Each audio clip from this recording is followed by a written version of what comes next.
Hello student, स्वागत करते हैं आप सबका फोर्स एंड प्रेशर के लेक्चर नंबर 4 में। अभी तक हम बल और दाब के 3 लेक्चर कंप्लीट कर चुके हैं और ये हमारा चौथा और आखिरी लेक्चर है। तो पहले, दूसरे और तीसरे लेक्चर में हमने आपको बताया फोर्स के बारे में और ये आखिरी लेक्चर जो हमारा होगा उसमें हम डिस्कस करेंगे प्रेशर यानी दाब के बारे में। तो सर, कौन सा प्रेशर? जब आप एग्जाम हॉल में जाते हैं तो आपके माइंड में अलग ही प्रेशर पड़ता है। क्या वो यही वाला प्रेशर है? तो देखते हैं, आगे डिस्कस करेंगे इन सारी चीजों को। और इस लेक्चर में हम क्या देखेंगे कि क्यों आखिर किसी नाइफ वगैरह को नुकीला बनाया जाता है, हमारे जो बैग के स्ट्रिप होते हैं, जो स्कूल बैग्स होते हैं, इसको चौड़ा क्यों बनाया जाता है, कुली जो होता है अपने सिर पे, ठीक है, पगड़ी क्यों रखता है, या कह सकते हो रुमाल वगैरह क्यों रखता है किसी भी सामान को ले जाते समय, और भी कई सारी चीजें। और अंत में हम डिस्कस कर रहे होंगे एटमॉस्फेरिक प्रेशर के बारे में कि क्या एटमॉस्फेयर भी हमारे ऊपर प्रेशर लगा रहा है, क्या हम यहाँ पे खड़े हैं तो हमारे ऊपर बहुत ज्यादा प्रेशर लग रहा है। इन सारी बातों के बारे में डिस्कस करेंगे। तो स्टार्ट करते हैं आज के लेक्चर को। देखते हैं, बहुत ही मजा आने वाला है क्योंकि प्रेशर बहुत ही इंपॉर्टेंट है और बहुत ही मजेदार टॉपिक है। तो देखिए, प्रेशर को हिंदी में क्या बोल रहे हैं हम? दाब। देखिए, दाब है क्या? कहीं ना कहीं आप दाब से, जब दाब के बारे में डिस्कस करेंगे तो वहां पे फोर्स जरूरी हो जाता है। यानी कहीं जो हमने फोर्स अभी पीछे पढ़ा है, बिना फोर्स के कोई भी प्रेशर क्या कर सकते हैं, प्रोड्यूस नहीं होता है। यानी कि बिना फोर्स के अगर आप सोचे कि कोई प्रेशर प्रोड्यूस हो जाए तो ऐसा पॉसिबल नहीं है। क्यों? क्योंकि फोर्स ही एक प्रकार का प्रेशर होता है, कह सकते हैं। जब आप किसी यूनिट एरिया पे कोई फोर्स काम करता है तो उसी को हम प्रेशर बोल देते हैं। यानी प्रेशर क्या है? फोर्स ही है। फोर्स और एरिया के बीच में रिलेशन जो बताता है उसको हम क्या कहते हैं? प्रेशर कहते हैं। यानी दाब बराबर एक फार्मूला आप यहां पे लिख सकते हैं, प्रेशर इज इक्वल टू क्या हो जाएगा? Pressure is equal to force upon area. या आप इसके लिए डिफिनीशन लिख सकते हैं इसकी कि the force acting on a unit area is known as pressure. The force acting on a unit area is known as, Ka का मतलब समझ लीजिए, known as pressure। तो मैंने आपको क्या बताया कि जो दाब होता है, किसी एकांक क्षेत्रफल पर कार्य करने वाले बल को दाब कहते हैं, या इंग्लिश में बोले तो the force acting on a unit area is called pressure. जैसे मैं एक छोटे से एग्जांपल से आपको फोर्स और प्रेशर को थोड़ा सा अलग करके बताना चाहता हूं कि फोर्स और प्रेशर है क्या। जैसे देखिए, एक बड़ा सा ब्लॉक, ठीक है, बड़ा सा ब्लॉक है, तो अगर इसको मैं अपनी उंगली से क्या करूं, यहां से धक्का देता हूं, पुश करता हूं, ठीक है, ये मान लो मेरी उंगली है और इससे मैं इस ब्लॉक को धक्का दे रहा हूं, तो होगा क्या कि अभी मैंने इसके पहले वाले लेक्चर में, यानी सबसे पहले जो लेक्चर बताया उसमें फोर्स के बारे में डिफिनीशन बताया। फोर्स क्या होता है? पुश और पुल, किसी चीज को धक्का देना या खींचना फोर्स कहलाता है। तो मैं एक उंगली से इसको क्या कर रहा हूं? धक्का दे रहा हूं। तो अब देखो, इसको धक्का देना क्या है? फोर्स है। यानी इस ऑब्जेक्ट पे मैं फोर्स लगा रहा हूं। लेकिन जहां पे हमारी उंगली इससे कांटेक्ट की है, ये वाला एरिया, इस एरिया पे जो फोर्स लग रहा है उसको हम क्या कर रहे हैं? इसको प्रेशर कहते हैं। तो यहां पे क्या होता है? प्रेशर प्रोड्यूस होता है। यानी किसी यूनिट एरिया पे अगर हम फोर्स लगाते हैं तो वहां क्या होता है? प्रेशर प्रोड्यूस होता है। तो यही है प्रेशर, कि किसी एकांक क्षेत्रफल पर कोई बल अगर लगता है तो उसको हम क्या कहते हैं? दाब कहते हैं। जैसे अब देखिए, इसका दैनिक जीवन में एग्जाम्पल क्या है। अब यहां पे इस डिफिनीशन से आपको एक चीज क्लियर हुई होगी कि सर, फोर्स जो होता है वो डायरेक्टली प्रोपोर्शनल होता है प्रेशर के। यानी जितना ज्यादा हम फोर्स लगाएंगे उतना ज्यादा प्रेशर काम करता है, ठीक। और इनवर्सली प्रोपोर्शनल है एरिया। इनवर्सली और डायरेक्टली का मतलब समझ रहे हो? अगर कोई फार्मूला, ये एक फार्मूला है, इसको शॉर्ट में क्या लिख सकते हैं, इसका एक और हम लोग लिख सकते हैं इसको कि P is equal to F upon A. मतलब समझ रहे हो? ए से एरिया, P से प्रेशर, F से फोर्स। डायरेक्टली प्रोपोर्शनल का कहने का मतलब होता है, जैसे कोई फार्मूला लिखा है P इज इक्वल टू, जैसे लिखा है, अब P इज इक्वल टू के सामने जो ऊपर लिखा होता है हमारे पास में, ये क्या होता है? डायरेक्टली प्रोपोर्शनल होता है, और जो नीचे होता है वो इनवर्सली प्रोपोर्शनल होता है। मतलब ये है, इसको आप ऐसे भी लिख सकते हैं कि pressure is directly proportional to force, या एक और चीज लिख सकते हैं कि pressure is inversely proportional to area. यानी जो दाब होता है वो बल के अनुक्रमानुपाती होता है और क्षेत्रफल के व्युत्क्रमानुपाती होता है। मतलब कहने का यह है कि अगर आप फोर्स बढ़ाते हैं तो प्रेशर बढ़ेगा, फोर्स कम करते हैं तो प्रेशर कम होगा। जैसे किसी ऑब्जेक्ट पे अगर आप कम फोर्स लगाएंगे तो क्या होगा? प्रेशर हमारे पास कम होगा। ज्यादा फोर्स लगाएंगे तो प्रेशर ज्यादा होगा। दूसरी चीज, अगर आप छोटे एरिया पे प्रेशर लगाते हैं, ठीक है, यानी छोटे एरिया पे फोर्स लगाते हैं तो प्रेशर क्या होगा? ज्यादा होगा। और अगर एरिया को बढ़ाते हैं तो प्रेशर क्या होगा, कम होता जाएगा। इसी का एग्जाम्पल अभी इसी के बारे में जो इसकी यूजेज हैं बहुत सारे हम बारी बारी से बताते हैं। जैसे देखिए यहाँ पे मैं कह रहा हूँ इन्वर्सली प्रोपोर्शनल है, क्षेत्रफल बढ़ाओगे तो प्रेशर क्या हो जाएगा, कम हो जाएगा, दाब कम हो जाएगा, और क्षेत्रफल को कम करोगे तो प्रेशर ज्यादा हो जाएगा। तो इस फार्मूले को मैं हिंदी में लिख देता हूं कि दाब बराबर होता है बल बटे क्षेत्रफल। बल बटे क्षेत्रफल क्या होता है, आप तो पढ़े ही होंगे इसको मैथ वगैरह में, ठीक है। लंबाई गुणे चौड़ाई, ठीक है, length into breadth equal to क्या होगा, एरिया हो जाएगा उसका। तो अब देखो मैं क्या ये कह रहा हूं कि ये दोनों इन्वर्सली प्रोपोर्शनल है, यानी कहीं भी आप एरिया बढ़ाते हैं तो प्रेशर कम हो जाता है। जैसे एक एग्जांपल से बात करते हैं, आपके एनसीईआरटी में बड़ा अच्छा सा एग्जांपल डिस्कस किया हुआ है, करा एक हम क्या लेते हैं, लोहे की कील लेते हैं, एक नेल लेते हैं लोहे की। तो जब लोहे की कील लेंगे और इस कील को मैं एक लकड़ी के छोटे से टुकड़े पे धंसाना चाहता हूं, ठीक है, प्रेशर लगा के, तो आप दो तरीके से धंसा सकते हैं। एक बार क्या करेंगे कि इस लोहे को कील को हम क्या करते हैं, उल्टा कर लेते हैं इस तरीके से, इसका जो नुकीला भाग है इसको ऊपर कर लेते हैं और जो फ्लैट वाला पोर्शन है इसको नीचे करते हैं। अगर आप इसको ऐसे पकड़ के इस पे धंसाते हो तो क्या इसके अंदर धंस जाएगा लकड़ी के टुकड़े में, नहीं धंसेगा। क्यों, क्योंकि जब आप इसको उल्टा करके धंसाते हैं तो क्या होता है, यहां से लेके यहां तक एरिया है इसका, जबकि अगर आप इसको सीधा करते हैं, सीधा का मतलब नुकीला वाला जो पॉइंट वाला पार्ट है इसका उसको नीचे करते हैं लकड़ी की ओर, और ऊपर से हम क्या करते हैं, फोर्स लगाते हैं। इसमें क्या किया था मैंने, फोर्स इधर से ऊपर से लगाया नुकीले वाले साइड से, इसमें क्या कर रहा हूं मैं, फोर्स जो फ्लैट वाला पार्ट है उससे लगा रहा हूं। तो यहां पे क्या होगा कि फोर्स तो दोनों साइड एक ही लगा रहा हूं, इधर से भी मान लो 10 न्यूटन का लगा रहा हूं, यहां भी 10 न्यूटन का, जितना हमारे पास फोर्स है उतने फोर्स इसको दबाऊंगा अंदर। लेकिन यहां का एरिया देख रहे हो बहुत छोटा सा है, यानी एरिया यहां पे कम है, जो टच कर रहा है वुड को ये क्या है, ये एरिया यहां पे कम है, और यहां पे क्या था, एरिया ज्यादा था। अब देखोगे तो इस तरीके से ये इसमें आसानी से धंस जाएगा। क्यों धंस जाएगा, क्योंकि ये एरिया कम है। एरिया कम होने का मतलब क्या है कि यहां पे प्रेशर क्या होगा, ज्यादा होगा, हाई प्रेशर होगा यहां पे, हाई प्रेशर। क्यों, क्योंकि एरिया कम है। यही मैं बता रहा हूं कि एरिया यानी क्षेत्रफल कम होगा तो प्रेशर ज्यादा होगा, और यहां क्या था, एरिया ज्यादा हो गया। जब एरिया ज्यादा हो गया तो यहां क्या हो जाएगा, प्रेशर लो हो जाएगा, लो प्रेशर, ठीक। तो ये है हमारे पास में प्रेशर की कहानी कि एरिया के साथ कैसे कम या ज्यादा होता है। तो सीधी सी बात याद रखनी है कि अगर एरिया कम होता है तो प्रेशर ज्यादा हो जाएगा। अब देखो सेम फोर्स था, जितने फोर्स से इसको नीचे की तरफ धक्का दे रहा था उतनी फोर्स से इसको भी धक्का दे रहा हूं, लेकिन ये अंदर चला जा रहा है इसके अंदर, लकड़ी के वुडन हमारे पास में वुड के अंदर, जबकि ये नहीं जा रहा है। कारण यही है कि प्रेशर दोनों का अलग अलग है, फोर्स तो एक है लेकिन प्रेशर अलग अलग है। प्रेशर अलग क्यों हुआ, एरिया के नाते। अगर एरिया कम करेंगे तो प्रेशर ज्यादा हो जाएगा, और एरिया को ज्यादा करेंगे तो प्रेशर कम हो जाएगा। बस यही थी हमारे पास में फोर्स के बारे में, प्रेशर के बारे में। और एक चीज, जैसे फोर्स की यूनिट होती थी न्यूटन, ऐसे ही सोचिए प्रेशर की यूनिट क्या होगी। प्रेशर की यूनिट निकालने के लिए क्या करेंगे, देखो एक तरीका अपनाते हैं, प्रेशर इक्वल टू क्या होता है, फोर्स अपान एरिया। फोर्स की यूनिट होती है न्यूटन और एरिया की यूनिट होती है मीटर स्क्वायर। तो इसका एक यूनिट हो सकता है क्या, न्यूटन पर मीटर स्क्वायर, या इसको ऐसे भी लिख सकते हैं न्यूटन मीटर -2। क्यों, क्योंकि इसको गुणा कर दिया यहाँ पे जो भाग था। तो इसका क्या होता है, प्रेशर की अगर आपसे कोई पूछता है कि दाब का मात्रक क्या होता है, तो हम कहेंगे दाब का मात्रक न्यूटन पर मीटर स्क्वायर होता है। या इसके एक साइंटिस्ट के नाम पे इसका नाम रखा गया पास्कल, ठीक है। तो पास्कल कौन थे, पास्कल एक साइंटिस्ट थे, उनके नाम पे प्रेशर का जो हमारे पास में मात्रक है, यानी दाब का जो मात्रक है, दूसरा मात्रक या सही मात्रक ही क्या होता है, पास्कल। तो चाहे आप पास्कल कहें चाहे न्यूटन पर मीटर स्क्वायर कहें।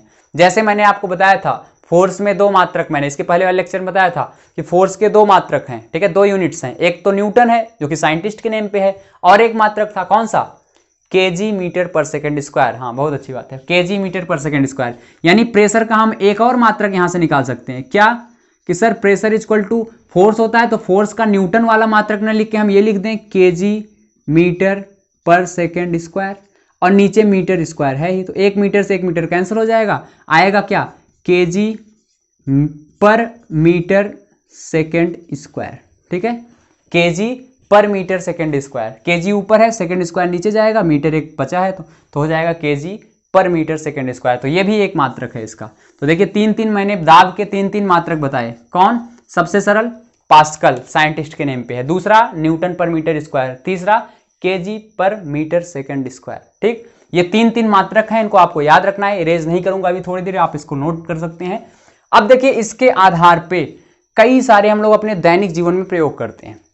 प्रयोग का मतलब इसका हम क्या करते हैं, यूज लेते हैं, क्योंकि प्रेशर कम ज्यादा करने के लिए हम क्या कर रहे हैं, एरिया को कम ज्यादा कर रहे हैं।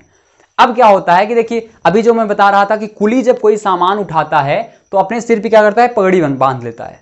पगड़ी क्यों बांधता है, और उसका कारण यही है कि अगर वो जब देखो ऐसे इस तरीके से आप एक स्ट्रक्चर बना के देखो, मान लो कुली का सिर है ये, तो सिर है, अगर इस पे डायरेक्ट बॉक्स रखेगा तो क्या होगा, मान लो ये बॉक्स रख रहा है जिसको ये उठाया हुआ है सिर के ऊपर, तो जब बॉक्स को अपने सिर के ऊपर उठाएगा तो देखो एरिया कितना है जिसपे फोर्स लग रहा है, एरिया ये है, ब्लैक कलर से इसको बनाते हैं, तो ये है एरिया हमारे पास में।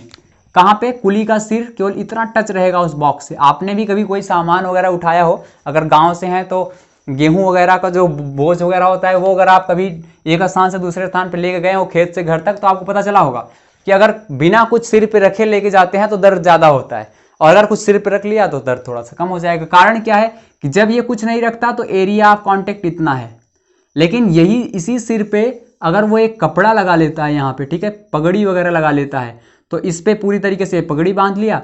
अब क्या होगा, अब इसके ऊपर हम बॉक्स रखेंगे सिर के ऊपर। अब जब बॉक्स रखेंगे तो बॉक्स का कांटेक्ट देखो सिर के पास कितना है, यहां से लेके यहां तक कांटेक्ट है, तो बताओ ये एरिया ज्यादा है कि ये एरिया ज्यादा है। सर जो पगड़ी लगाया तब जाके एरिया उसका ज्यादा हो गया, क्षेत्रफल ज्यादा हो गया, इसकी लंबाई ज्यादा हो गई तो क्षेत्रफल ज्यादा हो जाएगा। तो अब जब क्षेत्रफल ज्यादा होगा तो क्या होगा, यही तो बताया था कि अगर एरिया ज्यादा हो रहा है तो प्रेशर क्या होगा, कम हो जाएगा।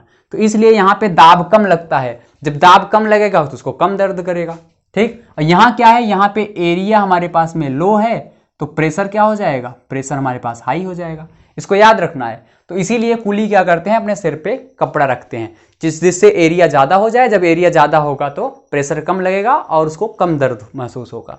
अगली चीज, हम अपने बैग, जो हम लोग स्कूल बैग होता था यूज करते थे, तो स्कूल बैग की जो ये पट्टी होती है, ठीक है, स्ट्रेप्स होते हैं, वो क्या होते हैं, वो थोड़े से चौड़े चौड़े बनाए जाते थे। कारण क्या था कि अगर उसको पतला बना दिया जाएगा, अगर स्कूल बैग का जो स्ट्रिप है जो कंधे पे हम लोग लगा के जाते थे, अगर वो इतना पतला होता, पतला का मतलब एरिया छोटा हो, और एक हम क्या करते हैं, इसको चौड़ा बनाते हैं थोड़ा सा, तो जब चौड़ा होगा तो एरिया ज्यादा होगा, यानी हमारे कंधे पे ज्यादा एरिया पे टच करेगा।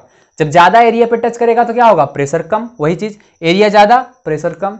एरिया कम रहता, अगर क्यों धागे जैसा नहीं बना दिया, कपड़े की बचत करते अगर हम लोग बैग बनाते समय तो धागा बना सकते थे, तो मान लो एक रस्सी जैसा बना देते इसको, जब धागे जैसा बना देते तो क्या होता है, यहाँ पे बहुत ज्यादा दर्द होने लगता, खुद ही समझ सकते हैं आप इसको। तो इसका भी कारण क्या है, प्रेशर है। तो ज्यादा चौड़ी पट्टी बनाने से प्रेशर कम हो जाता है क्योंकि एरिया बढ़ जाता था यहाँ पे। अगर पतली पट्टी लगाएंगे तो क्या होगा, पतली पट्टी लगाने पे क्या होगा, एरिया कम है तो प्रेशर ज्यादा होगा और हमको दर्द होगा।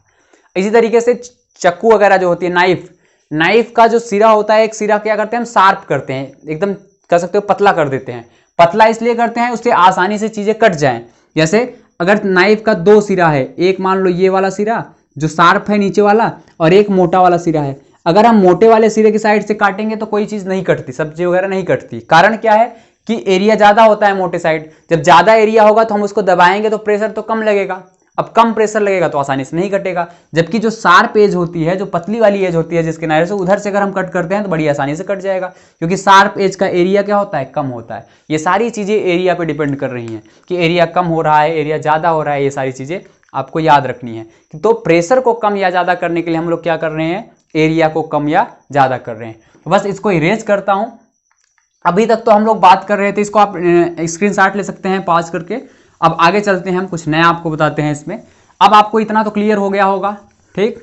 अच्छा सॉरी, ये इरेज हो गया, इसको थोड़ा सा ऐसे ही रहने देते हैं क्योंकि डिफिनीशन है तो इसको आपको याद रखना है, और दूसरी चीज़ों को इरेज करते हैं। अब देखिए कि ये तो हो गया सॉलिड के बारे में, यानी ठोस चीज़ें जो फोर्स लगा रही हैं किसी यूनिट एरिया पे, उसको हम प्रेशर करें। क्या सर लिक्विड जो द्रव हैं जैसे पानी, क्या वो भी प्रेशर लगाता है, या कोई गैस है वो भी प्रेशर लगाता है? तो बिल्कुल हाँ, जो भी लिक्विड्स या गैस होती हैं वो भी प्रेशर लगाती हैं। लिक्विड और गैस को हम लोग दोनों को मिला के फ्लूइड बोलते हैं, तरल। तो जो तरल चीजें हैं फ्लूइड, यानी लिक्विड क्या करता है, वो भी प्रेशर लगाता है, और जो हमारे पास में गैस है वो भी प्रेशर लगाता है। तो ऐसा नहीं कि लिक्विड और गैस प्रेशर नहीं लगाते, आपको याद रहनी चाहिए चीजें कि लिक्विड और गैस ये भी प्रेशर लगाते हैं जैसे सॉलिड लगाते हैं, लेकिन थोड़ा सा अंतर होता है। अंतर मैं लास्ट में डिस्कस करूंगा। क्या सर, मान लीजिए मैं किसी कंटेनर में लिक्विड लेता हूं, तो अब देखो कंटेनर में अगर लिक्विड लेते हैं तो दो तीन चीजें आपको याद रखनी है। मान लो इसमें क्या है, पानी भरा हुआ है, एक ग्लास है, इसमें पानी भरा हुआ है। अब इसका प्रेशर सर कहाँ लगेगा? तो देखो प्रेशर दो जगहों पे इस पे लगेगा। एक तो इसके नीचे वाले इस बॉटम पे एकदम, ठीक है, यहां पे प्रेशर लगेगा, और इसकी साइड वाली वॉल पे भी प्रेशर लगता है। इधर इस वाली वॉल पे और इस वाली वॉल पे क्या होगा? प्रेशर लगेगा। और इस प्रेशर की कुछ खास बात होगी, क्योंकि क्या है, ये भी एक एरिया है, इस पे भी फोर्स काम करेगा इधर, ठीक, और जो नीचे की साइड है यहां भी फोर्स काम करेगा। तो फोर्स किसी भी यूनिट एरिया पे अगर काम करता है तो इसी को तो हम प्रेशर कहते हैं। यही तो ऊपर लिखा है ना, force acting on a unit area is known as pressure. ऊपर इस पे प्रेशर नहीं काम करेगा, क्योंकि ऊपर कोई हमारे पास में एरिया नहीं है। ऐसे ये ग्लास है तो ऊपर फोर्स नहीं काम करेगा। यानी किसी भी लिक्विड के द्वारा, जैसे पानी, तो उसके द्वारा क्या होता है, तीन डायरेक्शन में प्रेशर काम कर रहा है। नीचे प्रेशर काम कर रहा है और साइड साइड की वॉल पे हमारे पास में प्रेशर काम करता है, यानी इस साइड और इस साइड, या आप डायरेक्ट कर सकते हैं साइड वॉल्स और नीचे की साइड। तो क्या सर ये प्रेशर किसी बात पे डिपेंड करता है? तो बिल्कुल।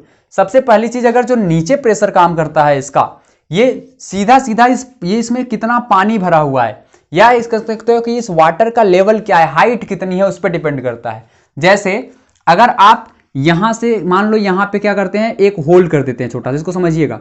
एक छोटा सा यहां पे होल करके हम क्या करते हैं, इसमें एक बलून लगा दें, तो आप देखेंगे ये बलून थोड़ा सा फूल जाएगा। लेकिन अगर इसी में अब हम एक ऐसा और सेम कंटेनर लेते हैं, उसमें पानी थोड़ा सा भरते हैं, इतना पानी भरते हैं, और यहाँ पे सेम वही चीज़ करते हैं, यहाँ पे भी ओपन करके सेम बलून लगा देते हैं, उतना ही छोटा, तो देखेंगे आप कि ये वाला तो थोड़ा बड़ा हो जाएगा बलून, लेकिन ये उतना बड़ा नहीं होगा। कारण क्या है कि इस बलून पर यहाँ से यहाँ तक की हाइट में पानी भरा हुआ है, हाइट ज़्यादा है इसकी, तो इस पर ज़्यादा प्रेशर लगेगा। जबकि यहाँ पे क्या है, केवल यहीं तक पानी भरा हुआ है, तो इस पर क्या होगा, प्रेशर कम लगेगा।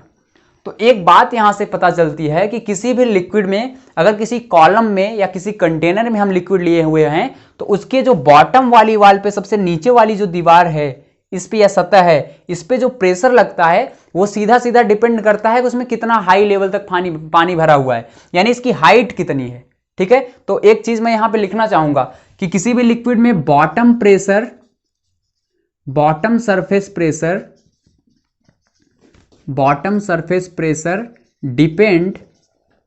डिपेंड ऑन हाइट ऑफ, ठीक है, height of HIGHT, height of water. ठीक है, कि वाटर की कितनी हाइट है, यानी जो जल इसमें भरा हुआ है वो कितनी ऊंचाई तक है। अगर जल ज्यादा ऊंचाई तक भरा होगा तो नीचे प्रेशर ज्यादा होगा, अगर जल कम ऊंचाई तक भरा हुआ है तो नीचे प्रेशर कम होगा। ये चीज आपको याद रखनी है एकदम अच्छी तरीके से। अब आपसे कोई पूछ सकता है कि दो कॉलम है, एक में 100 सेंटीमीटर ऊपर तक वाटर भरा हुआ है, एक में 5 सेंटीमीटर तक है, तो किसमें प्रेशर ज्यादा लगेगा? बॉटम वाले सरफेस पे। तो जिसमें ज्यादा पानी भरा होगा उस पर ज्यादा प्रेशर लगेगा। ठीक, ये चीज आपको याद रखनी है। अगली चीज, इसको इरेज करते हैं, ये याद रखना है आपको, मैंने लिख दिया था यहाँ पे। अब दूसरी चीज ये है, क्या सर साइड वाले वाल पे कैसे प्रेशर लगता है? तो साइड वाले वाल पे भी प्रेशर लगता है, ये ध्यान देना है। लेकिन ये भी वही बात है, अगर कोई पूछता है यहाँ पे, एक अलग मैं दूसरा फिगर बनाता हूँ और इसमें भी मैं यही चीज आपको समझाने का प्रयास करता हूँ कि कोई कहता है कि सर यहाँ पे अगर प्रेशर बताइए कितना लगेगा, तो देखो अगर यहाँ की बात करते हैं, यहाँ पे प्रेशर कितना लगेगा, इस पॉइंट पे। इस पॉइंट पे इसके नीचे जो भी वाटर है इसके द्वारा प्रेशर नहीं लगेगा, ध्यान देना, इसके नीचे जो पानी है उसके द्वारा प्रेशर नहीं लगेगा, क्योंकि अभी बताया मैंने कि कहीं भी क्या होता है, ऊपर वाले पानी के द्वारा। तो इसके ऊपर कितना पानी है, यहाँ तक का लेवल का, तो यहाँ पे प्रेशर क्या होगा, केवल इस पानी के द्वारा लगेगा। कोई कहता है यहाँ पे प्रेशर कितना लगेगा, तो यहाँ पे पानी केवल इसके ऊपर पानी कितना है, इतना, तो इसके द्वारा लगेगा प्रेशर। तो अब देखो, अगर कोई पूछता है इस पॉइंट और इस पॉइंट में कहाँ पे प्रेशर ज्यादा है, तो इस पॉइंट पे के ऊपर पानी ज्यादा है, तो यहाँ का प्रेशर क्या होगा, ज्यादा होगा। तो यहाँ का प्रेशर कैसा होगा, ज्यादा होगा तुलना में इसके। और सबसे ज्यादा प्रेशर कहाँ होगा, सबसे ज्यादा तो बॉटम पे होगा, क्योंकि बॉटम से नीचे तो कुछ है नहीं, और सब जगह प्रेशर देखोगे तो उसके ऊपर। तो सबसे ज्यादा प्रेशर बॉटम पे होता है, उसके जरा सा ऊपर जाएंगे प्रेशर और कम, और ऊपर जाएंगे और कम, और ऊपर और कम, और ऊपर, और जैसे ही आप एकदम ऊपर पहुंच जाएंगे तो वहां पे प्रेशर लगभग नगण्य हो जाएगा, एकदम निगलेक्ट हो जाएगा। ठीक, तो ये भी चीजें आपको याद रखनी है। जैसे जैसे हम ऊंचाई पे जाते जाते हैं तो जो वाल वाला प्रेशर है वो धीरे धीरे कम होता जाता है। क्यों? क्योंकि लेवल कम होता जाता है पानी का। और एक चीज यहाँ पे इंपॉर्टेंट है कि अगर आप सेम हाइट पर कोई दो यहाँ पे क्या करते हैं, छेद करते हैं, यहाँ पे मान लो एक पोर यहाँ पे करते हैं हम, एक पोर छोटा सा यहाँ पे करते हैं, तो अगर ये सेम हाइट है, मान लो 2 सेंटीमीटर ऊपर इसको पोर किया, 2 ही सेंटीमीटर यहाँ पे भी पोर ऊपर किया है, तो दिक्कत क्या होगी इसमें? दिक्कत कुछ नहीं होगी इसमें। बस एक बात याद रखनी है आपको कि अगर सेम हाइट पे कहीं पे हम 2 होल करते हैं सेम साइज का, तो यहाँ प्रेशर सेम होता है, सेम प्रेशर, यानी किसी भी कॉलम में समान ऊंचाई पर समान प्रेशर होता है। ठीक, ऐसा नहीं है कि यहाँ पे प्रेशर ज्यादा होगा यहाँ पे कम होगा। हाँ, ऐसा जरूर हो जाता अगर दो हमारे पास में कॉलम बनाता, एक यहाँ ओपन करता एक यहाँ, तो इन दोनों का अलग अलग होता, इसका प्रेशर ज्यादा होता इसका कम होता। क्यों? क्योंकि ये ज्यादा नीचे था, अगर यहाँ तक वाटर भरा हुआ है तो ऐसे। लेकिन अगर सेम हाइट पे कर देता हूँ, सेम हाइट का मतलब एक यहाँ पे होल करता हूँ और एक जस्ट इसके सामने यहाँ पे करता हूँ, तो दोनों में क्या होगा? सेम प्रेशर होगा, इसको याद रखना है। और ऊपर करता हूँ तो इसका कम होगा। तो समान ऊंचाई पे प्रेशर क्या होता है? समान होता है, इसको भी याद रखेंगे। बस लिक्विड के केस में हमको इतना ही याद रखना था कि वाल, कोई भी कंटेनर होगा उसके वाल पे प्रेशर लगता है और बॉटम पे सबसे ज्यादा प्रेशर लगता है, और जो हमारे पास में साइड वाल्स होती हैं उन पे भी प्रेशर लगता है, लेकिन उतना नहीं लगता जितना बॉटम पे लगता है। और एक बड़ी ही इंपॉर्टेंट चीज कि सेम हाइट पे सेम प्रेशर होता है। ठीक है, सेम हाइट पे सेम प्रेशर होगा। हाइट ऊपर नीचे अगर होल का करते हैं तो कहीं पे ज्यादा होगा, नीचे ज्यादा होगा, ऊपर प्रेशर कम हो जाएगा। तो ये सारी चीजें आपको याद रखनी थी। ठीक, अगली चीज गैस के बारे में।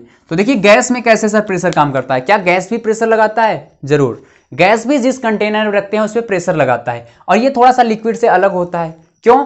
क्योंकि गैस को मान लो अगर किसी बॉक्स में रखते हैं तो गैस के मॉलिक्यूल्स लगातार मोशन करते रहते हैं। आपको पता होगा, छोटी क्लास में पढ़ा होगा कि गैस के मॉलिक्यूल बहुत दूर दूर होते हैं, सॉलिड के एकदम पास पास होते हैं, लिक्विड के दोनों के मिडल में होते हैं। तो गैस के मॉलिक्यूल दूर होने के नाते बड़ी तेजी से मूवमेंट करते रहते हैं इधर से उधर। तो ये क्या करते हैं?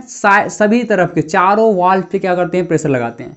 लिक्विड में क्या था? केवल नीचे प्रेशर लग रहा था साइड वाल्व पे, ऊपर प्रेशर नहीं लग रहा था। यहाँ क्या होगा? ऊपर भी प्रेशर लगेगा, साइड वाल्व पे भी प्रेशर लगेगा, बॉटम पे भी प्रेशर लगेगा। ठीक, तो ये इंपॉर्टेंट है कि गैस जो होते हैं सभी डायरेक्शन में, हर एक डायरेक्शन में क्या करते हैं? प्रेशर लगाते हैं। जैसे आप इसका एग्जांपल समझिए, गुब्बारा, आप बलून्स वगैरह लिए होंगे, तो बलून क्या होता है?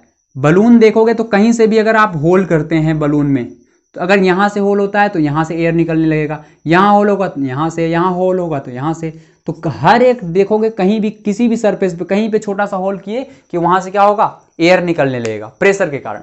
ठीक, तो इसका मतलब ये सब जगह, इसके अंदर जो एयर है, गैस है, वो हर जगह पे सेम प्रेशर लगा रही। ठीक है, कैसा? सेम प्रेशर, ये भी याद रखना है। इस पर कुछ अलग अलग नहीं है, सब जगह पे एक जैसा प्रेशर लगाएगी। ठीक है, चाहे यहाँ सभी जगह पे।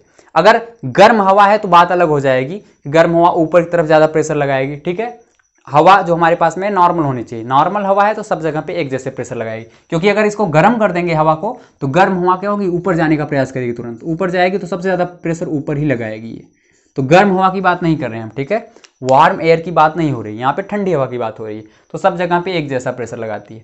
तो अब तीन चीजें हैं, तीनों सॉलिड, लिक्विड, गैस में। एक बड़ा इंपॉर्टेंट चीज था जो मैं आपको बताना चाहता हूं कि सॉलिड होगा तो कंटेनर में सॉलिड को रखा है, मान लो हम लोग यहाँ पे पत्थर के टुकड़े को रखे हुए हैं, तो केवल ये नीचे की तरफ प्रेशर लगाएगा, न किसी और तरफ नहीं। यानी ठोस में जो दाब होता है केवल नीचे की तरफ लगता है, द्रव में जो दाब होता है नीचे भी लगता है और साइड भी लगता है, और गैस में जो दाब होता है वो हर एक डायरेक्शन में लगता है। ये मेन जो डिफरेंस था हमारे पास में प्रेशर के केस में, सॉलिड, लिक्विड और गैस में, यही आपको याद रखना है कि सॉलिड के केस में केवल नीचे की तरफ प्रेशर लगेगा, लिक्विड के केस में दो डायरेक्शन यानी नीचे की तरफ और क्या होगा? साइड वाल्स पे, और गैस के केस में नीचे भी, ऊपर भी, साइड वाल्स पे भी, सब जगह पे प्रेशर लगता है। ठीक, अब प्रेशर का मात्रक क्या होता है? पहले ही बता दिया मैंने, पास्कल होता है इसका मात्रक। इसका भी जो सवाल होते हैं बहुत सिंपल होते हैं। जैसे कोई कहेगा कि एक ऑब्जेक्ट है, वो 100 मीटर स्क्वायर क्षेत्रफल पर, एरिया पर 500 न्यूटन का फोर्स लगाता है, बताओ उसका प्रेशर कितना है? 500 न्यूटन का फोर्स लगाता है, बताओ प्रेशर कितना है? तो प्रेशर इक्वल टू क्या हो जाएगा? Force upon area. फोर्स कितना लगा रहा है? 500 न्यूटन का, कितने एरिया पे? 100 मीटर स्क्वायर। तो ये हो जाएगा 0 से 0 कट जाएगा, 5 न्यूटन पर मीटर स्क्वायर आएगा, या आप इसको बोल सकते हैं 5 पास्कल। तो चाहे आप 5 पास्कल बोलें, चाहे 5 न्यूटन पर मीटर स्क्वायर। तो सवाल कैसे आते हैं? सिंपल से आएंगे कि कोई ऑब्जेक्ट है, वो 100 मीटर स्क्वायर एरिया पर 500 न्यूटन का फोर्स लगा रहा है, बताओ उसका प्रेशर कितना है? तो ऐसे करके छोटे छोटे सवाल आते हैं, बड़ी आसानी से सॉल्व हुआ करते हैं। अब देखिए, ये सारी चीजें हो गई प्रेशर के बारे में। अब इसके अलावा हमको जो पढ़ना है वो पढ़ना है एटमॉस्फेरिक प्रेशर के बारे में। बड़ा इंपॉर्टेंट है कि एटमॉस्फेरिक प्रेशर क्या है सर? इसको हिंदी में बोलते हैं वायुमंडलीय दाब। तो आखिर वायुमंडलीय दाब होता क्या है? तो देखिए, मैं यहां पे हेडिंग लिखता हूं, क्या? Atmospheric pressure. इसको क्या बोलते हैं हिंदी में? वायुमंडलीय दाब। नाम से ही समझ में आ रहा है कि वायुमंडलीय दाब कहीं ना कहीं वायुमंडल के द्वारा लगाया जाएगा। तो सबसे पहले यही समझते हैं वायुमंडल या एटमॉस्फेयर होता क्या है। तो देखो एटमॉस्फेयर क्या है, हमारे चारों तरफ अर्थ के ऊपर जहां हम रहते हैं उसके चारों तरफ क्या है, गैसों का एक लेयर है, पूरा का पूरा एक आवरण है। तो वो गैसों का आवरण जो होता है उसी को हम बोलते हैं एटमॉस्फेयर, जिसमें ऑक्सीजन गैस है, नाइट्रोजन है, कार्बन डाइऑक्साइड है। ये इंपॉर्टेंट है कौन कितना है। तो जैसे आपको सबको पता होगा 78% नाइट्रोजन होता है, 78% नाइट्रोजन होता है, 21% ऑक्सीजन होता है, 21%, और कार्बन डाइऑक्साइड होता है बहुत कम होता है 0.03%। ठीक है, कितना 0.03% कार्बन डाइऑक्साइड गैस होती है। तो ये चीजें आपको याद रखनी है। तो यानी गैसों का जो हमारे आस हमारे अर्थ के बाहर जो गैस का लेयर है, या कह सकते हो जो गैस की कवरिंग है, उसको क्या बोलते हैं, एटमॉस्फेयर बोलते हैं। और उन्हीं गैसों के द्वारा हमारे ऊपर जो प्रेशर काम करता है उसको बोलते हैं एटमॉस्फेरिक प्रेशर। या इसकी डिफिनीशन क्या लिख सकते हो, डिफिनीशन लिख सकते हो the pressure exerted by gases of the atmosphere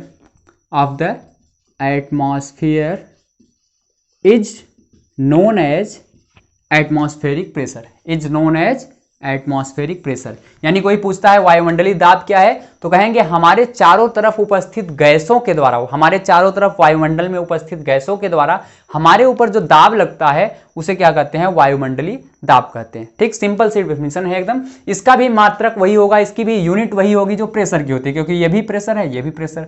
जैसे अगर आपसे कोई पूछता है कि फोर्स की यूनिट क्या है, आपने बताया न्यूटन, कहेगा फ्रिक्शन फोर्स क्या है, तो अब भी न्यूटन। मस्कुलर फोर्स क्या है, न्यूटन। ग्रेविटेशनल फोर्स क्या है, न्यूटन। फोर्स अगर लग गया लास्ट में सब, तो न्यूटन हो गया। ऐसे ही यहाँ पे प्रेशर, कोई भी प्रेशर हो, चाहे एटमॉस्फेरिक प्रेशर हो, चाहे नॉर्मल प्रेशर हो, किसी भी तरह का प्रेशर होगा, उसका मात्रक क्या होगा, उसकी यूनिट क्या होगी, वही जो हर जगह होती है, क्या, पास्कल। पास्कल या न्यूटन पर मीटर स्क्वायर।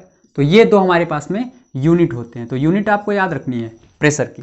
तो ये हो गया। तो क्या सर हमारे ऊपर भी प्रेशर लगाता है एटमॉस्फेयर? बिल्कुल लगाता है। आप खड़े रहते हैं तो भी आपके ऊपर प्रेशर लगता है गैसों के द्वारा। अब देखिए जैसे कोई आदमी खड़ा है, बड़ा अच्छा एग्जांपल समझते हैं। जैसे मान लो कोई आदमी है छोटा सा, ठीक है। अब ये आदमी है, इसके ऊपर क्या है, एयर है, और ये हवा बहुत, यानी एटमॉस्फेयर में एयर है, हमारे वायुमंडल में गैसें हैं। वो गैसें बहुत ऊंचाई तक है, ऐसा ही नहीं बस 1 किलोमीटर है, तो वो लगभग 8-10 किलोमीटर तक है लगभग ना। तो 10 किलोमीटर ऊंचाई तक जो हमारे पास गैसें हैं, उस सारी गैसों का जो भी क्या होगा हमारे पास में मास होगा, वो क्या होगा, इसके सिर के ऊपर होगा, इस आदमी के। अब सिर के ऊपर सोचो इतनी सारी गैसों को लेकर घूम रहे हैं।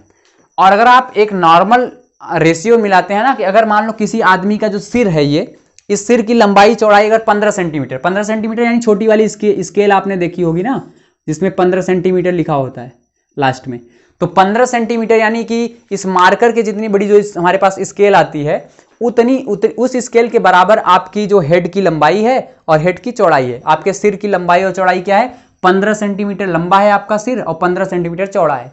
तो उसके ऊपर अगर हम बात करें ना, कॉलम बना दें एक, जैसे मान लो ये यहां से यहां 15 सेंटीमीटर लंबा है और 15 सेंटीमीटर चौड़ा है, तो इसके ऊपर जो कॉलम बनेगा ना, उसका जो वेट होता है वो कितना होता है लगभग पता है, 225 किलोग्राम। कितना, 225 केजी। यानी 225 केजी आप अपने सर पे हमेशा लेके घूम रहे हैं। यानी 225 केजी का ऑब्जेक्ट, मान लो कोई आप बोरी उठाते हैं एक छोटी सी, और उस बोरी का वेट कितना है, 225 केजी। उतना वेट तो आप हमेशा लेके घूम रहे हैं, किसका, गैसों का। उस गैस के द्वारा जो भी प्रेशर लगाया जा रहा है वो हमारे ऊपर परमानेंट है। आप कहीं पे भी खड़े रहें, उतना प्रेशर तो आपके पास है ही। अब आप सोचेंगे सर 225 केजी तो बहुत होता है, 50 केजी की बोरी उठा लेते हैं सिर पे तो पता लगता है अरे कितना भारी है, तो 225 केजी तो बहुत होता है, तो हम गिर क्यों नहीं जाते, दब क्यों नहीं जाते? कारण उसका क्या है? कारण इसका यह है कि ये जो प्रेशर ऊपर से लगता है ना, उतना ही प्रेशर हमारी बॉडी के द्वारा अंदर भी लगता है, ठीक है, ब्लड के द्वारा, जिसको हम बोलते हैं ब्लड प्रेशर। ठीक है, तो हमारा ब्लड जो है या हमारी बॉडी के अंदर का जो प्रेशर है वो भी उतना ही है। और मैंने फोर्स पढ़ाते हुए आपको बताया था कि अगर सेम फोर्स अपोजिट डायरेक्शन में काम करते हैं तो कैंसिल हो जाते हैं, फोर्स जीरो हो जाता है। जैसे इस मार्कर को अगर जितने फोर्स से इधर खींचे उतने ही फोर्स से इधर खींचे तो क्या होगा, ये कैंसिल हो जाएगा, ना इधर जाएगा ना तो इधर जाएगा। ऐसे ही सेम ये भी है कि अगर जितने फोर्स इधर से धक्का दे इसको, उतने ही फोर्स इधर से धक्का देते हैं, तब भी कहीं नहीं जाएगा, यहीं रुका रहेगा। वही सेम काम यहाँ हो रहा है। क्या कि ऊपर से जितना प्रेशर लग रहा है उतना ही हमारे सिर के अंदर प्रेशर है, कह सकते हैं हमारी बॉडी के अंदर प्रेशर है, तो वो प्रेशर एक दूसरे को कैंसिल कर देते हैं, ना तो हम जमीन के अंदर धंस जाते हैं ना तो ऊपर उड़ जाते हैं। ठीक है, अगर हमारी बॉडी का प्रेशर ज़्यादा होता तो हम ऊपर की तरफ उठते आसानी से, ऊपर का प्रेशर ज़्यादा होता है एटमॉस्फेयर के अंदर धंस जाते अर्थ के। ऐसा कुछ नहीं है, क्यों? क्योंकि दोनों तरफ का प्रेशर क्या होता है, हमेशा बराबर होता है। हाँ, ये प्रेशर डिसबैलेंस हो सकता है जब हम ऊंचाइयों पे जाते हैं। अगर कोई पर्वत पे चढ़ गया, ठीक है, तो पर्वत कई किलोमीटर ऊंचा होता है, जब ऊपर पहुंच जाते हैं तो क्या होगा, वहाँ पे प्रेशर थोड़ा सा कम हो जाएगा, क्योंकि गैसों का लेयर कम, जब प्रेशर कम हो जाएगा तो हमारा ब्लड प्रेशर बढ़ने लगेगा, तो उस समय क्या होगा, सांस लेने में दिक्कत होने लगेगी आपको, ऑक्सीजन सही से अंदर नहीं जाएगा। तो जो पर्वत पे चढ़ते हैं उनका क्या होता है, ब्लड प्रेशर हाई हो जाता है, यानी कि किसकी तुलना में, एटमॉस्फेयर की, क्योंकि दोनों बराबर करके रखा था, लेकिन ऊपर पहुंच गए तो एटमॉस्फेरिक प्रेशर कम हो गया। जब एटमॉस्फेरिक प्रेशर कम हो गया तो हमारी बॉडी का प्रेशर ज़्यादा हो गया, तो बॉडी का प्रेशर जाने होने से वहाँ से दिक्कत हो सकती है, नाक वगैरह से खून आने लगता है। जो पर्वतों पे चढ़ते हैं या बहुत ऊंचाइयों पे कह सकते हो चढ़ते हैं, माउंट एवरेस्ट वगैरह पे, तो उनके नाक से खून आ सकता है, कान से खून आ सकता है। कारण क्या है कि वहाँ प्रेशर कम हो जाता है। ठीक, ये चीज़ें आपको, जैसे एक बलून है, अब बलून पे के अंदर जो गैसें हैं वो बाहर की तरफ प्रेशर लगाएंगी, और बाहर जो एटमॉस्फेयर की गैसें हैं वो अंदर की तरफ प्रेशर लगाएंगी। अगर जो प्रेशर ज़्यादा हो जाए, मान लो बाहर से प्रेशर ज़्यादा हो जाए तो बलून दब जाएगा, अंदर का प्रेशर ज़्यादा हो जाए तो बलून और बड़ा होता जाएगा। ठीक, ये चीज़ें तो ऐसे ही सेम हमारे अंदर भी होता है यहाँ पे। ठीक, हमारे अंदर का प्रेशर अगर ज़्यादा होगा तो ब्लड बाहर आने लगेगा हमारी बॉडी से, और प्रेशर बराबर होगा जितना एटमॉस्फेयर का है उतना हमारे अंदर, तो कुछ नहीं होगा, नॉर्मल है। तो ये चीज़ें मैं थोड़ी सी एक्सपेरिमेंटली इसलिए इसको बता दिया, तो ये आपको याद रखना है। अब सर एटमॉस्फेरिक प्रेशर का भी कहीं यूज होता है हमारे ऊपर? अच्छा, ये कुछ लोग पूछते हैं सर अगर हम खड़े हैं तब प्रेशर ज़्यादा होगा हमारे ऊपर, कि हम लेट जाएं तब प्रेशर ज़्यादा होगा? खुद ही सोचो, जब खड़े हो तो केवल आपका सिर कांटेक्ट में है एटमॉस्फेयर, आपके ऊपर जो गैसें हैं, हवा है जो भी, नाइट्रोजन ऑक्सीजन, उस पर केवल कितना लोड है, सिर के बराबर लोड है, इतने पे। जब आप लेट जाएंगे और लेटने पे क्या होगा, पूरा पैर से लेके सिर तक पूरा कांटेक्ट में आ जाएगा, यानी यहाँ भी प्रेशर लगेगा, पैर के पास, सिर के पास, ठीक है, सब जगह, स्टमक पे, आपके पेट पे, हर गर्दन पे, हर जगह पे प्रेशर। तो लेटने के बाद एरिया ज़्यादा हो जाएगा। ठीक है, तो एरिया ज़्यादा होगा तो क्या होगा, आपके ऊपर प्रेशर कम लगेगा कि ज़्यादा लगेगा? अब यहाँ पे थोड़ा सा दिमाग लगाने वाली बात है, यही चीज़ मैंने बताया था प्रेशर में, कि एरिया ज़्यादा होता है तो प्रेशर कम होता है। ठीक, यहाँ पे कुछ लोग सोचेंगे सर ज़्यादा लेट जाएंगे तो एयर का मास ज़्यादा हो जाएगा हमारे ऊपर, भार ज़्यादा होगा और प्रेशर हमारे ऊपर ज़्यादा लगने लगेगा। ऐसा नहीं है, आप खड़े रहेंगे तो प्रेशर क्या होगा, एरिया, छोटे एरिया पर लगेगा, प्रेशर ज़्यादा होगा। लेट जाएंगे तो क्या होगा, हमारे पास में प्रेशर थोड़ा सा कम हो जाएगा। तो ये भी आपको याद रखना है। ठीक, इसमें कई अपवाद भी, अपवाद का मतलब यह है, कुछ लोग ये सोचेंगे सर इतनी दूर का एयर सारा का सारा लोड पड़ेगा हमारे ऊपर, तो वो भी ठीक है, लेकिन हमेशा आप अपने फार्मूले से देखेंगे तो क्या होगा, एरिया हम ज़्यादा कर रहे हैं, एरिया ज़्यादा करने से प्रेशर कम हो जाएगा, क्योंकि जो अमाउंट है ना गैस का हमारे चारों तरफ, उसको हम फिक्स मान लेते हैं, वो कम ज़्यादा नहीं होता। और जब गैस का अमाउंट कम ज़्यादा नहीं होगा तो क्या होगा, जैसे आपके आसपास इस कमरे में जितनी गैसें हैं उसका जो मास है वो तो फिक्स ही है, चाहे हम लेट जाएं चाहे खड़े हो जाएं, गैस तो उतना ही है, लेकिन लेटने और खड़े होने से उसका हमारे बॉडी पे इफेक्ट पड़ेगा। ठीक, क्योंकि गैसें जो होती हैं ज़्यादातर जो हमारे ऊपर हैं वो नीचे की तरफ प्रेशर लगाएंगी, गर्म होंगी तो ऊपर जाएंगी गैस, लेकिन वह नॉर्मली नीचे की तरफ प्रेशर लगाएंगी, ऊपर भी लगाएंगी, लेफ्ट में लगाएंगे, राइट में लगाएंगे, क्योंकि गैस के द्वारा जो प्रेशर होता है हर जगह पे चारों डायरेक्शन में लगता है। तो ये चीज़ आपको क्लियर हुई होगी। अब देखिए एक इंपॉर्टेंट चीज़ और है, इसका दैनिक जीवन में उपयोग कहाँ पे है। देखिए जो एटमॉस्फेरिक प्रेशर है ये कितना पावरफुल होता है, इसका पता लगाने के लिए आप बहुत ही सिंपल सा एक एक्सपेरिमेंट कर सकते हैं, जो कि हम लोग बचपन में क्या अभी भी कुछ लोग करते हैं। जब हम लोग क्या करते थे, स्टेम्पर वगैरह की जो गेंद होती है, ठीक है, प्लास्टिक की गेंद की बात नहीं कर रहा हूँ, जो रबड़ की गेंद होती है, जिससे आप अगर कभी क्रिकेट मैच खेलते हैं तो रबड़ की गेंद क्या होती है, कभी कभी फट जाती है, फटने के बाद 2 टुकड़े हो जाते हैं उसके। अब एक टुकड़े को हम क्या करते थे, लेते थे और इसको क्या करते थे, इस तरीके से पिचकाते थे अंदर की तरफ। ठीक है, पिचकाने के बाद इसको अपनी स्किन पे कहीं पे लगा के फिर सीधा कर देते थे, तो उससे देखते थे कि ये जो गेंद था हमारे स्किन पे चिपक जाता था, बड़ी आसानी, बहुत तगड़ा चिपकता था, इसको अगर खींचते थे तो बाहर ही नहीं निकलता था। इसका कारण क्या था, देखो बड़े अच्छे समझना, है बड़ा अच्छा टॉपिक है ये। जब इसको कट किया तो ये ऐसा हो गया, ठीक है, इसमें गैसें हैं, जब इसको हम ऐसे नीचे की तरफ से पुल कर देते हैं तो क्या होती है, इसकी सारी गैसें निकल जाती हैं, सारी गैस क्या होगी, बाहर हो जाएगी। यानी जब ये इस स्टेज में पहुंचता है, एक स्टेज ऐसा आएगा जब ऐसा हो जाता है। ठीक, अब इसको क्या करते हैं, अपनी स्किन से लगाते हैं और बिना इसके अंदर एयर न जाने पाए और इसको हम बंद कर देते हैं, क्योंकि एयर चला जाएगा तो अंदर एयर चला जाएगा। अब क्या होगा, मान लो ये हमारा हैंड है और इस पर मैंने इसको चिपका दिया, अब होता यह है कि इसके अंदर तो एयर है नहीं, क्योंकि मैं इसको पुल करके पहले ही एयर इसका निकाल दिया था। जब एयर नहीं है इसके अंदर तो क्या होगा, बाहर से इसके ऊपर प्रेशर लगेगा। अंदर अगर एयर होता तो अंदर की एयर भी बाहर की तरफ प्रेशर लगाती। जैसे ये मान लो, मैं इससे थोड़ा सा बताने का प्रयास करता हूं कि जैसे मान लो ये है हमारे पास में गेंद, इसको ऐसे चिपकाते हैं हम यहाँ पे तो बड़ी तेज चिपक जाता है गेंद। क्यों? क्योंकि इसके अंदर एयर है इसलिए ये नहीं चिपक रहा है। अगर इसके अंदर एयर मैं खाली करके इसको ऐसे यहाँ पे लगा दूं तो ये चिपक जाएगा। क्यों? क्योंकि अंदर एयर नहीं रहेगा तो वो बाहर इसको नहीं धक्का दे पाएगा, तो केवल एटमॉस्फेयर का जो एयर है वही इसको अंदर की तरफ धक्का देगा, तो क्या होगा, ये चिपक जाएगा। अब इसको आप खींचने का प्रयास कीजिए, देखिए बहुत ज्यादा फोर्स लगाना पड़ता है हमको। अगर इसके अंदर एयर नहीं है तो बहुत ज्यादा फोर्स लगाएंगे तब जाके वो इतनी आसानी से नहीं निकलता। तो ये समझ लीजिए एटमॉस्फेरिक प्रेशर कितना पावरफुल है। तो बहुत पावरफुल होता है। एक छोटी सी गेंद में इतना पावर लगाना पड़ता है हमको उसको बाहर निकालने के लिए। एक बड़ी सी गेंद ले लेंगे, सोचो क्या होगा, तो बहुत ज्यादा पावर लगाना पड़ेगा। और जो सिरिंज होती है, सिरिंज, ठीक है, जो डॉक्टर वगैरह यूज करते हैं, तो सिरिंज में अगर कोई पूछता है सिरिंज में जो वाटर हम लोग खींचते हैं तो वो किसके कारण उसके अंदर भर जाता है, तो वो भी एटमॉस्फेरिक प्रेशर के। या कोई ड्रॉपर, आप देखे होंगे छोटे बच्चों को दवा पिलाने के लिए ड्रॉपर का यूज किया जाता है, ठीक है, इस तरीके का होता है। तो वो ड्रॉपर में जब हम यहाँ पे इसको, ये नोजल लगा होता है जो कि प्लास्टिक का होता है, तो जब हम इसको, या रबर का होता है, सॉरी, ये प्लास्टिक का होता है, ये रबर का होता है। जब इसको हम दबाते हैं, मान लो पानी में डाल दिया इसको, और पानी में डालने के बाद क्या करते हैं, इसको दबाते हैं तो क्या होता है, इसके अंदर जो एयर है वो बाहर चली जाती है। जब इसके अंदर एयर बाहर चली जाती है, तो जैसे इसको छोड़ोगे ना आप, तो फिर से इसके अंदर एयर जाना चाहेगी। क्यों? क्योंकि इसके बाहर, पानी के बाहर क्या है, यहाँ पे एयर है, तो ये एयर इसको प्रेस करेंगी। प्रेस करने के बाद क्या होगा, वाटर इसके अंदर चला जाएगा। एयर तो नहीं जाए, क्योंकि एयर यहां से जब निकलेगी तो बाहर चली जाएगी। एयर हल्की होती है ना, हवा हल्की होती है पानी से, तो वो पानी से बाहर निकल जाएगी दबाने पे। लेकिन जैसे इसको छोड़ेंगे तो अब इसके अंदर फिर से हवा जानी चाहेगी, लेकिन किसके कारण, एटमॉस्फेरिक प्रेशर के कारण। एटमॉस्फेरिक प्रेशर इसके अंदर हवा भेजने का प्रयास करेगा, लेकिन ये तो पानी में डुबो के रखे हैं तो इसके अंदर पानी चला जाता है। तो कोई पूछता है ड्रॉपर के अंदर पानी क्यों चला जाता है, किसके कारण जाता है, तो बताएंगे एटमॉस्फेरिक प्रेशर के द्वारा। कहाँ एटमॉस्फेरिक प्रेशर काम करता है, अंदर नहीं, ये जो पानी में जिसपे डुबोए हैं, इस पानी की सरफेस पे काम करता है। इस पानी को धक्का देता है अंदर पहले, तो ये ड्रॉपर के अंदर घुस जाता है। तो ये याद रखना है, सिरिंज में पानी जाता है एटमॉस्फेरिक प्रेशर के द्वारा, ड्रॉपर के अंदर पानी जाता है एटमॉस्फेरिक प्रेशर के द्वारा। यानी एटमॉस्फेरिक प्रेशर का हम बहुत ज्यादा यूज करते हैं। और ये तो अच्छा एग्जाम्पल था, गेंद अगर क्यों हमारी बॉडी पे चिपकती है। ठीक, आप ऐसे नहीं कर निकाल सकते ना, तो एक बड़ा अच्छा एग्जाम्पल मैं बताता हूँ। टेस्ट ट्यूब आपने देखा है, टेस्ट ट्यूब, ठीक है, परख नली, उसको आप अपनी बॉडी बड़ी आसानी से चिपका सकते हैं। करेंगे क्या, टेस्ट ट्यूब को लेंगे, एक जलती हुई मोमबत्ती लेंगे। मोमबत्ती लेने के बाद क्या करना है आपको, कि इस टेस्ट ट्यूब को उल्टा करना है इस मोमबत्ती के सामने, थोड़ी देर जलती हुई मोमबत्ती के सामने। उसके बाद तुरंत इसको ले आके अपनी बॉडी पे चिपका लेंगे, तुरंत चिपक जाएगा।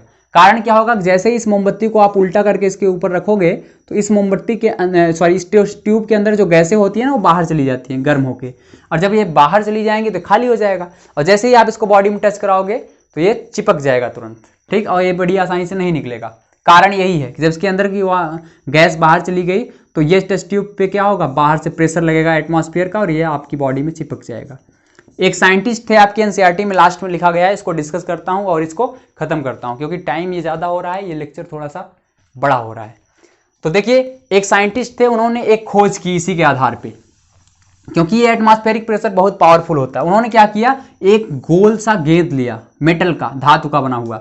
वो कितना सेंटीमीटर उसका हमारे पास में ये था व्यास, रेडियस जो इसका था हमारे पास में, वो कितना था, यहां से लेके यहां तक 51 सेंटीमीटर। 51 सेंटीमीटर थोड़ा ज़्यादा होता है, मैंने बताया था 15 सेंटीमीटर की क्या है, 15 सेंटीमीटर की स्केल होती है, तो 15 या 45, यानी 3 स्केल को छोटी छोटी जोड़ोगे उससे भी थोड़ा सा बड़ा ही होगा, यानी इतना बड़ा, लगभग इतना बड़ा मेटल प्लेट लिया, इसको काट लिया, ठीक है। काटने के बाद क्या किया, खोखला था ये, इसके अंदर की हवा को निकाल के आपस में जोड़ दिया फिर से। तो जैसे ही आप समझ रहे हैं हवा निकाल के आपस में टच कराओगे तो बाहर से एटमॉस्फेरिक प्रेशर लगेगा इस पर, और ये क्या होगा, बड़ी मजबूती से जुड़ जाएगा। अब क्योंकि अंदर एयर है नहीं, अंदर एयर होता तो ये आसानी से टूट जाता, फिर से अलग हो जाता, लेकिन अंदर की एयर निकाल देने की वजह से ये बड़ी तेजी से एटमॉस्फेरिक प्रेशर इस पे काम करता है और इसको चिपका देता है। उसके बाद इन्होंने क्या किया, इधर 8 घोड़ों को इधर बांध दिया, 8 घोड़ों को इधर बांध दिया, हॉर्स, ठीक है, घोड़े, बड़े बड़े घोड़े। और फिर भी देखा कि 8 घोड़े इसको इधर से खींच रहे हैं, 8 घोड़े इधर से खींच रहे हैं, फिर भी ये अलग नहीं हो रहा था। इतना ज्यादा प्रेशर इस पे काम कर रहा था। सोचिए 8 8 16 16 घोड़े मिलके भी इसको अलग नहीं कर पाए। केवल 51 सेंटीमीटर ये यहाँ से यहाँ व्यास वाली कोई एक मेटल की खोखली प्लेट। तो समझ सकते हैं आप एटमॉस्फेरिक प्रेशर कितना पावरफुल होता है, बहुत ही पावरफुल होता है। इसको हेमीस्फीयर बोलते हैं, ठीक है। तो हेमीस्फीयर बनाया गया था इसका, यानी कि एक गोला था, स्फीयर था, इसको काट के आधा कर दिया गया तो बोला हेमीस्फीयर, अर्धगोले को इस तरीके से किया गया। तो ये एटमॉस्फेरिक प्रेशर के बारे में मैंने आपको चीज़ें बताई, प्रेशर क्या होता है ये बताया। अब मिलते हैं किसी नेक्स्ट चैप्टर में, क्योंकि ये चैप्टर हमारा हो चुका है कंप्लीट। अब अगले चैप्टर में मिलेंगे कुछ और चीज़ों को बताते हुए, तब तक के लिए धन्यवाद।